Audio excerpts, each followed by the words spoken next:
जा रहे हैं रेस्पिरेटरी वॉल्यूम्स को याद करने का ट्रिक क्या है। तो आप सिंपल सा 3-4 चीज़ें आपको याद रखना है।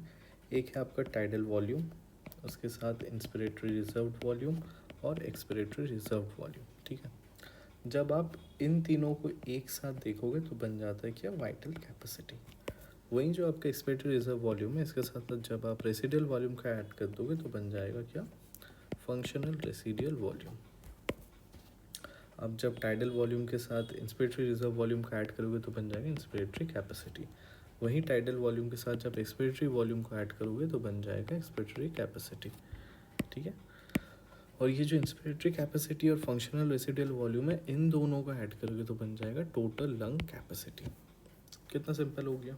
ठीक है, अब वैल्यूज़ की जब बात आती है तो वैल्यूज़ में आपको थोड़ा सा याद रखना पड़ेगा, जो कि है tidal volume 500 ml, inspiratory reserve volume 2500 ml से लेकर के 3000 ml तक।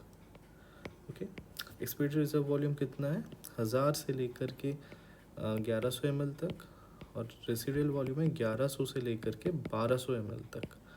ओके, ये आपने याद कर लिया। अब आप देखो, जब आप वाइटल कैपेसिटी निकालोगे तो यहाँ पर मैं आप inspiratory reserve volume, tidal volume और एक्सपिरेटरी रिजर्व वॉल्यूम का ऐड कर देना, तो आपका वाइटल कैपेसिटी निकल जाएगा। वहीं जब आपको इंस्पिरेटरी कैपेसिटी निकालना पड़ेगा तो टाइडल वॉल्यूम के साथ इंस्पिरेटरी रिजर्व वॉल्यूम का ऐड करना, इंस्पिरेटरी कैपेसिटी निकल जाएगा। सेम एक्सपिरेटरी कैपेसिटी के लिए एक्सपिरेटरी रिजर्व वॉल्यूम के साथ टाइडल वॉल्यूम का ऐड कर दो। आपको फंक्शनल रेसिडुअल वॉल्यूम निकालना है तो फिर एक्सपिरेटरी रिजर्व वॉल्यूम के साथ रेसिडुअल वॉल्यूम को ऐड कर दो।